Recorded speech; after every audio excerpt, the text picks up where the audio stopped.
Assalomu alaykum kichik do'stlar.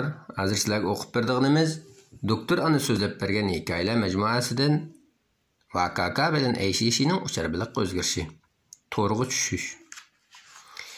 Hikoyamizni anglashdan burun qonimizga a'zo bo'lishni va yangi hikoyalardan tunj bo'lib xabardor bo'lish uchun qo'ng'iroqni besitishni unutmang. Agar hikoyamizni yoqtirgan bo'lsangiz, bosh barmoqni besitsangiz texi yaxshi. Sardina beliqlari qistilishib, sap asli qilib üzüb ketayotganda VKK Ayshishi aksingil va beliq raklar ularning keynidan "To'xtanglar, to'xtanglar" deb baqiribdi.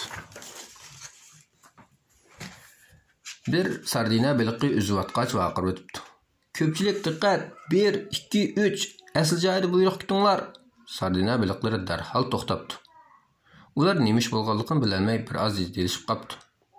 "Sizdan so'rab baqay, biz sizlarning sepinglarga qaytasak bo'lamdi?" deb so'rabdi Ayshishi ehtiyot bilan. Sardina beliqlari buni anglab xushalligidan bas cho'qirishdi. "Qarshalamaymiz, yangi do'stlar, qarshalamaymiz." VKK Ayshishi aksini xushal bo'lib, "Bek yaxshi bo'ldi" deyishibdi. Ikki beliq xushal bo'lib usul o'ynabdi. Beliqlar va raklar xushalliqda u ikkisini arg'a ilib cho'rgilishibdi. Sardina beliqlari xushal bo'lishib usul o'ynabdi. Dengiz tekti xushalliq kayfiyatiga cho'milibdi. VKK Ayshishi aksingil va beliq raklar biroz xijil bo'lib, "Voy, nimandoq qizg'in. Haqiqatan xijil bo'lyapman" debdi.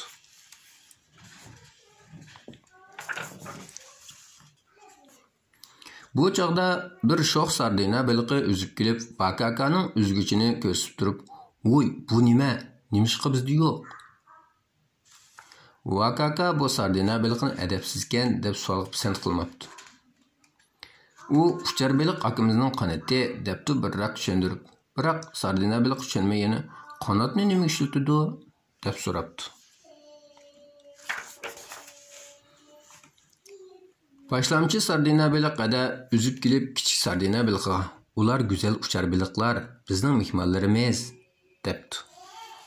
Ayshishi buni anglab ta'sirlangan holda uningdan "Sardina beliqada, lekin sizlar hamish mushundaq adablikmi?" deb so'rabdi. "Albatta, biz bir inoq oilada yashaymiz. Har bir beliq jazman insonga rioya qilishi, birdek harakat qilish kerak. Mushundaq bo'lganda biz ondan nachar muhitda yashay olamiz" debdi sardina beliqada faxrlanib. Sardina beliqadining bu selishtirmasidan Ayshishi bir oz xijil bo'pti. U qo'rg'on oldi. "Biroq men o'yinchiq bo'lishib doim akamning sho'x tegiman. Ba'zi sho'xlik qilib onamning ochiqini keltirib qo'yman" debdi. Beliqlar bu gapni anglab pichilishdi. "Ha? Cho'qim o'shar beliqning aksi singizni bo'zaq qildi ekan." "Shundoq, u qoyimqonchilikni yaxshi ko'rdi ekan." VKK ko'pchilikning tanqidiga faqat qoyil bo'lmabdi. Sardina beliqada oldi-keyniga üzüb mehribonlik bilan "Qarang'i o'chib ketdi, ko'pchilik, agishmanglar, sapdan tushib qolmanglar" debdi. Ayshishi aksi va beliq raklar "Siz bo'linglar, bizim sapdan tushib qolmayli yana" deb chaqiribdi. Sardina beliq to'pi tartibli ilgilabdi. VKK Ayshishi aksingil va beliq raklar sapning o'ttirisiga kirib olibdi. Ayshishi sardina beliqadagi amroq bo'lg'achqa uni tortib, "Men bir oz qo'rqyapman" debdi. Sardina beliqada uning tasalli berib, "Qo'rqmang, biz bir inoq kollektiv, ko'pchilik birlashsak kuchimiz texmi oshadi" debdi.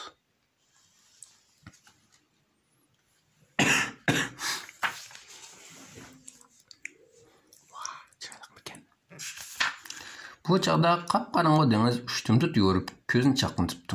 Sardina beliqlar bir oz andishaga tushib, to'xtamay munozaralashibdi. "Bu nima ish? Dengiz nimancha tez yo'rib ketdi?" hayronlik bilan so'rabdi VKK.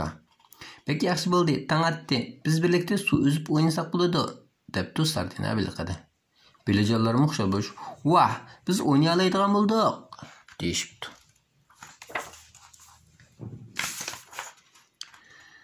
Sardina beliqlari nihoyat hayajonlanib ketibdi. Ba'zi beliqlar bir-biriga chirmishib, kusurlashibdi. Ba'zi beliqlar usul o'ynabdi.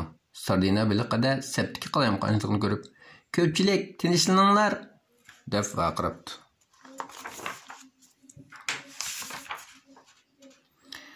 Bir yoruqluq nuri ichida Sardina biliqida sapning oldiga ilgirlishiga qo'mondonlik qilibdi va tang baldirli o'rib ketdi. Ko'pchilik, yeshinglar bo'yicha sap tizlinglar, qadamlarni birdek elib qo'mondonlikqa bo'ysuninglar. Rad bo'yicha uzib suv yuziga chiqamiz, debdi. Biliq raklar taqozzoliq bilan o'zaro kustirilishibdi.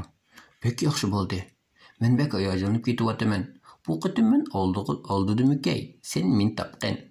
Ayşişi ko'zini jilib. Bek yo'ruqkan, men kunalmayapman, debdi. Sardina beliqlari ratlik sap bo'lib suv yuziga qarab uzibdi. VKK qataliqlar sapning o'ttirisida Sardina beliqlari agishib uzibdi. Biroq kimning xiyoliga kelsin? Qorong'u suv yuzida bir beliqchi kimisi to'r tashlab, Sardina beliq to'pining to'riq tushishini saqlab turgan ekan.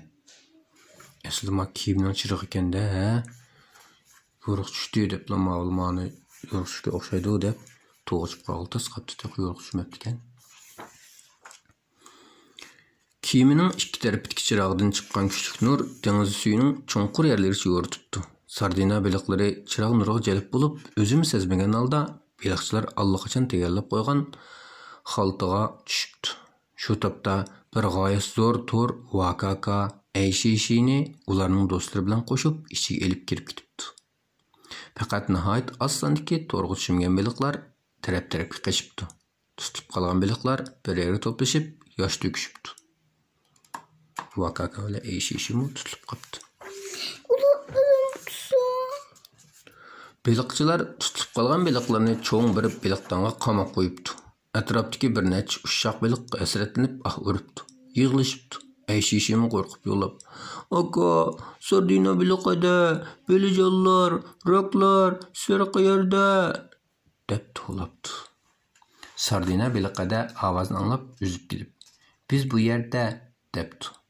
Ayşişi Sardina beliqadini ko'rib, texim azoblanib ovozini qo'yib,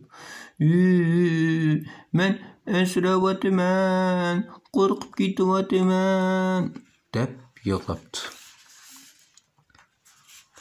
Sardina beliqadimi pushaymon yoshlarini to'kib, "Biz Sardina beliqlari yo'riq joylarni yemaklik tepishga, o'ynashga amra qo'ydik. Rezil insonlar bizning bu ojizligimizdan foydalanib kechkirganda kiyimining yeniga chirog' bekitib, bizni tong etibdi degan tuyg'uni paydo qilibdi. Ondan ular to'rni tayyorlab, bizni to'rga tushiribdi", debdi. Ayşişi buni anglab hang-tong qolibdi. Ayşişi tushunmay, "Biroq sizlar shunchalar kichik tursanglar, odamlar sizlarni yeyishni yaxshi ko'radimi? Ular bizni qo'yib berami?" deb so'rabdi.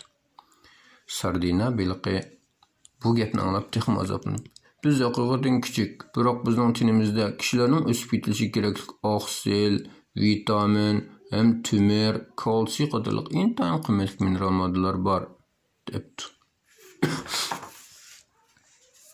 Ayşişi ochiqida o'zini boslamay, "Hozir beliq tutish cheklangan mezgil, ajaba kishilar bizni tutib o'ldiribdimi?" debdi. Sardina beliqada temkinlik bilan, "Anglasam insonlar bizni mazzilik murabboga aylantirdi ekan. Tannarxini tejash uchun bizning bir necha qilinishimizni bir kichik qutuq solab qo'ydi ekan. Biz bechoralar hayot vaqtimizda intizomga, adab qoidaga hurmat qilib, o'lgandan keyin shu xil shaklni saqlab qolishga majburlandik ekanmiz", debdi. Ayşişi nihoyat azoblanibdi. U ko'nglida kishilar odatda tilg'ilishadigan Sardina beliq konservatsiyasiga qistan degan gap mushundoq kelgan ekanda, ular nima degan bechora deb o'ylabdi. "Sizlarning taqdiringlarning bundoq ishonchli ekanligini haqiqatan o'ylab boqmabdi ekanman", debdi Ayşişi. Sardina beliq ada yeshin surtib o'tib Ayşişiga, "Biz Sardina beliqlari kichik bo'lsaqmi, irodamiz kuchli. Hargiz insonlarga bo'y egmaymiz", debdi. VKK raklar uning so'ziga olqish yangrasibdi. Ko'pchilik bir og'izdan, "Aytqin to'g'ri, Sardina beliq haqiqatan qaysar", deb maqtashibdi. Ayşişi do'stlarini ko'rib hayron bo'lib, "Sizlarning bu yerga keldinglarmi?" deb so'rabdi. Raklar qat'iylik bilan, "Biroq biz qo'rqmaymiz, azroqni qo'rqmaymiz", debdi. VKK'mi mushtumlarini tugib, "To'g'ri, biz intayin qaysar", debdi. Sel turib bir odam bu yerga cho'ng beliq qo'yib o'tdi. "Ular qopqoqni ochgan amon sizlar fursatdan foydalanib qochib ketinglar", debdi. Sardina beliqada Ayşişiga. Ayşişi bu ishdan g'alatilik his qilib, "Nima dedingiz?" Kim bu yerga cho'ng baliq qo'yib o'tadi, nimishqa? deb so'rabdi. Raklar sardina baliqining bu gapini tushunolmay bir-biriga qarashibdi. Bu chaqda üst tarafdan taraq-turuq qilgan ovoz anglanib, baliq sanduqining qapqi ochilibdi. Yo'riqlikdan hammaning ko'zlarini o'yishibdi. Bir odam sanduq ichiga bir qo'r qarab etgandan keyin kulguncha o'z-o'ziga, "He, vaqti kelibdi. Cho'ng baliqni qo'yib etsak bo'g'adak", debdi. Sardina baliqida ularni "Siz sakranglar, endi kechiksanglar ulgurolmaysizlar", deb oldiribdi. Baliq, raklar uchar baliq aka adisining ketishini o'ylab, ko'ngillari buzib, yig'lashibdi. Ayşişi so'rab turibdi. "Cho'ng baliqni qo'yib nima qiladi?" Sardin baliq jiddalashib, "Hozir buni deydigan vaqt emas, ahvol xatarlik. Sizlar tez sakrab chiqib ketinglar", debdi. Ayşişi qat'iy holda, "Bo'lmaydi, biz hammamiz bir kollektiv", debdi. "To'g'ri, ko'pchilik bilan dardni tang tortamiz", debdi Vakaka. Baliq, raklar Vakaka Ayşişi aksinining irodasini tasnib, "Bek ta'sirlandik, deb yig'lab ketibdi. Bu chaqda baliq sanduqining yoniga boyi kelgan ayliq odam qo'li cho'ng bir baliqni tutib turib, "Do'stim, bu sardina baliqlarini sana topshirdim. Yaxshi yasha, men seni saqlatib qo'ymay", debdi. Ayliq odam cho'ng baliqni sanduqning og'ziga kelibdi. U baliq mug'ambarlarcha kulibdi. "He, mening mangsimni ko'ringlar." Baliqdonniki baliqlar ayliq cho'ng baliqdan qo'rqib qolgan qiribdi. "Yo'q, yo'qol, ablah, yo'qol." Ayliq odam cho'ng baliqni baliqdan qo'yib o'tibdi. Cho'ng baliqdonga bir qo'r ko'z yugurtib chiqqandan keyin yop-yeshil nur chiqib turgan ko'zini belajonlarga tikib, "Sizlar mening gapimni anglanglar. Kim anglamaydi ekan? Men uningga tuzat qilib qo'ymayman", debdi. Sardina baliqlari uning ayusidan qo'rqib ketibdi. Ba'zi ko'z yoshlarini to'kibdi.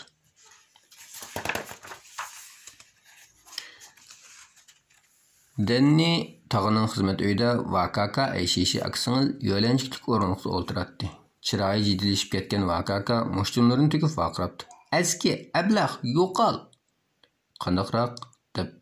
deb so'rabdi ularning onasi jiddilashib Denni tog'ini. "Bek yaxshi bo'ldi. Programma oxir tangshaldi", debdi Denni tog'a kompyuterning oldida o'ltirib hayajonlangan holda.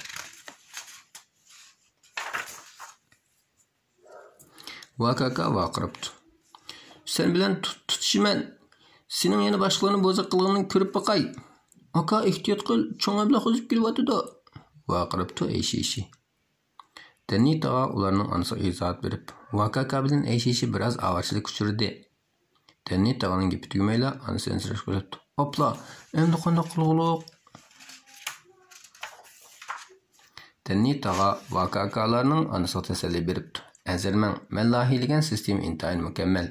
Ular jiddiy ahvolga yo'liqqanda mo'risga kun birla bassa xatardan qutuladi. Ona o'zini bo'silib, "Eshib yaxshi bo'ldi. Ems ularga uqtirib qo'yayli", debdi. Sardina baliqi. Sardina baliqining uzunlik qiymati intayin yuqori bo'lib, may 14%, oqsil 18%, buningdan boshqa anorganik moddalar va vitamin A, vitamin D, vitamin E qatorliqlar bor. Sardina baliqining ta'mi mazalik bo'lib, Yevropa, Amerika ham Yaponiya qatorliq joylarda sardina baliqidan konserva yasaladi. Uningdan boshqa sardina baliqi yana baliq mayi ishlatiladi. Sopun yasash va metal tavlashga ishlatishga bo'ladi. Yemchiq qilishga bo'ladi. Tinch okeanda sardina baliq manbasi intayin mo'l bo'lib, yillik ishlab chiqarish miqdori 4 million tonnadan oshadi. To'r tashlab zo'r miqdorda sardina baliq tutilg'achqa tutish chekini eshib ketdi. Bu dengiz okeanining ekologiyasiga zo'r buzg'unchiliklarni elib kelib, bir yurish muhit masalalarini paydo qildi. Keyingi qismning mazmuni. Yavuz Amurson baliqi. Vakaka Ayşişi aksingil va sardina baliqlari baliqchilarga tutilib qolib, bir cho'ng baliqdonga sulangandan keyin baliqchilar sardin baliqining o'lib ketmasligi uchun bir cho'ng baliqni baliqdonga qo'yib beradi. Vakaka Ayşişi aksingil ham sardin baliqida bu ochko'z baliq bilan jiddiy kurash qiladi. Ular bu yovuz baliq ustidan g'alaba qilamdi yo'q? Kichik do'stlar, siz kelinglar, biz Vakaka bilan Ayşişiga madad beraylik. Keyingi qismning mazmuni qiziqsanglar, kanalımızga a'zo bo'linglar va tunji bo'lib xabardor bo'lish uchun qo'ng'iroqni bosib qo'yinglar. Hikayemizni yoqtirgan bo'lsanglar, baş barmoqni besib o'tishni unutmanglar. Allohga emanet.